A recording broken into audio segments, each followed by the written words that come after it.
Hello friends, welcome to my channel Stylist Creations, and I believe you all are doing great. If you're new to my channel, you're very warmly welcome, and I'm sure you're going to find something interesting to learn here. If you already have subscribed to my channel, I believe you're already enjoying all the wonderful projects over here. So today I'm here with another sewing project which is very interesting and one of my favorite projects. As you can see, I have a beautiful mini hanging quilt behind me which is made out of a t-shirt panel, and then I have did hand embroidered on sides, and we use the leftover fabrics to make a border around. This project was so much fun and I'm sure you're gonna love this. So let's go ahead and start our 2-day sewing project.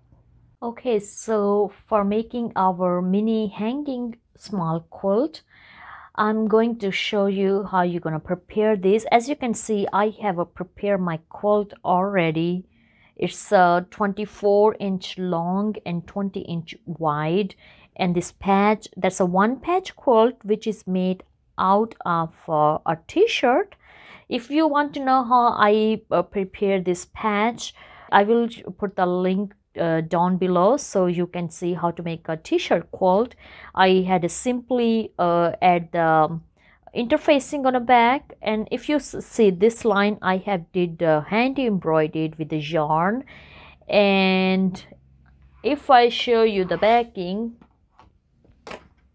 I have used a different fabric, and the straps around my patch is 3 inches wide, and through the 3 inches wide strap we will take a half and half inches of seam along on both sides. Okay, so that's all the details which are the regular detail for any quilt you need, like top, bedding, and the backing. Okay, and I already have a stitch from the sides, so just go ahead and do that stuff first, and then the main part which I am going to show you for a hanging quilt. Okay, so all you just need, like I have here a charm square which is 4 by 4 inches. As you can see, I use the same kind of fabric so that could match, and you hardly can notice if there's any little hanging loop there. Okay, so that's the 4 by 4 inches, and simply I just had to fold wrong sides inside. And then we're just gonna place over here with our seam allowance, if you notice here. Okay, so the first we're gonna, if you are not comfortable, you can go ahead and sew them ahead, okay, with your quilt. But if you don't mind it, we also gonna put our binder. I already have prepared my binder ahead, which is 3 inches wider.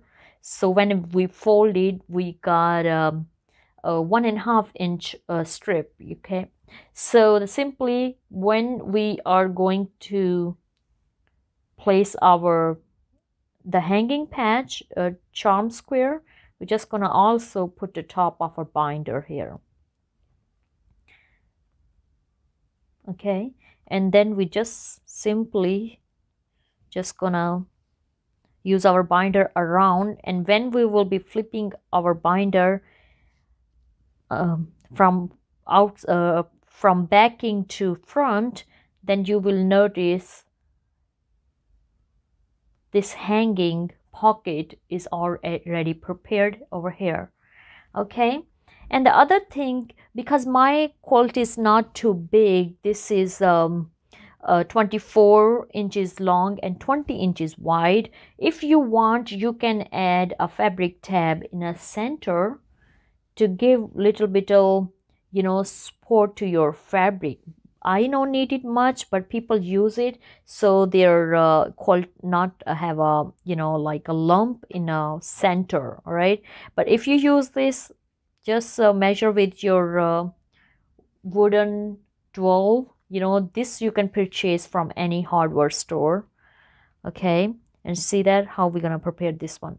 But I'm not gonna use this patch. If you like, you can use this you know, the fabric tab. So let's attach our binding with this pocket strip, and then we're just gonna sew around the edges.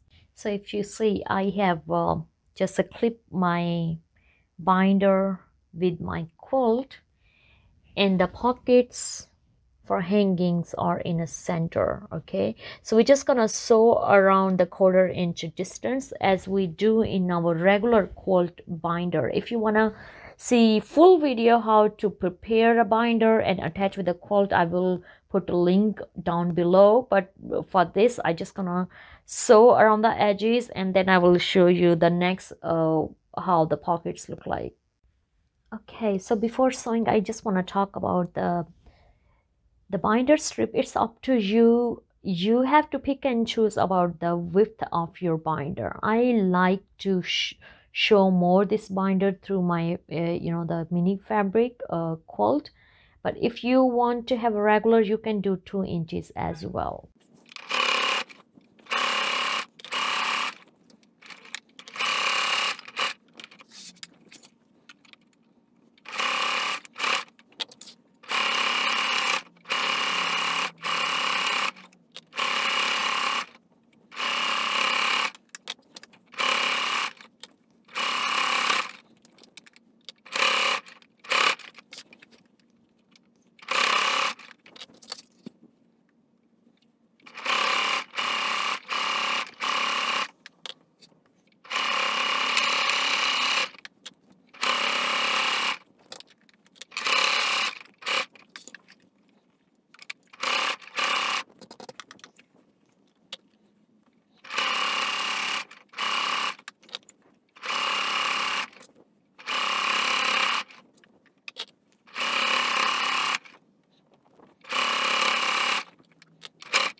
Okay, so if you notice, I just have sewed our binder around, and now it's time to flip our binder from back to front.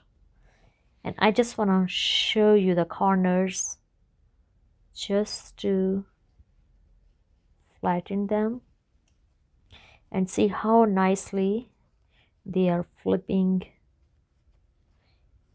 inside out. If I show you the front area, first we're gonna fold this too.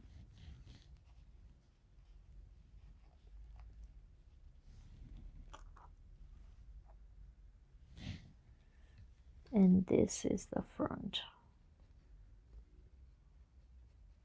corner.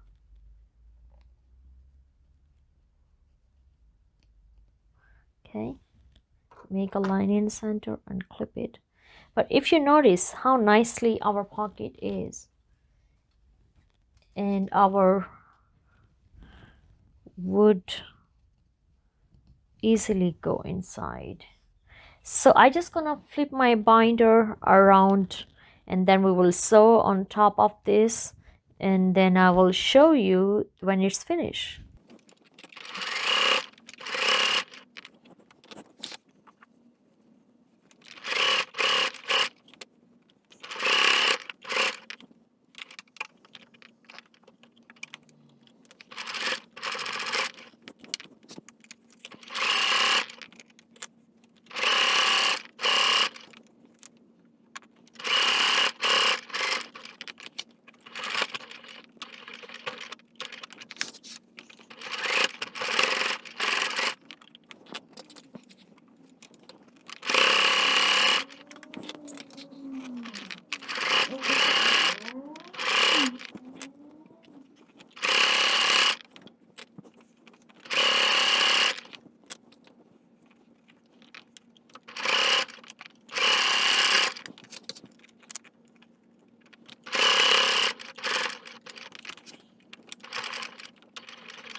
Well, if you notice, we have created a beautiful small mini hanging quilt.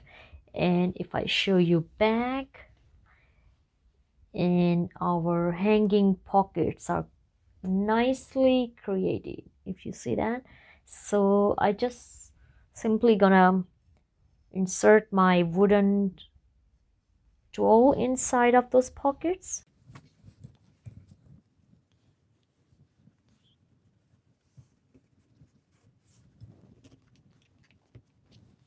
And that's it. See that? How straight it is.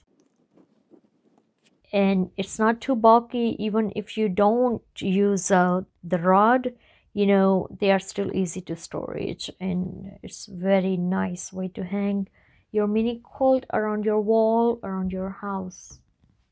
And as you can see how quicker we have made this beautifully mini quilt for hanging, and I'm just loving in these pockets. They're so cute, so adorable, and this quilt is so easy to save, and you can use for different occasions, different celebrations, and different seasons. And as you notice, I have used a different kind of fabric, so you can pick and choose what method you like with your creativity. You can hang them on a wall, you can hang them on a mirror, wherever you like it. Use nails or command hook. They are so much to hang. If I show you how quicker it is to hang on a wall. So I hope you like our today's project and get inspired by that. Feel free to share with your family and friends. Give this video a thumbs up. Subscribe to my YouTube channel. God bless you all. Love you all and have a fabulous day. Bye bye.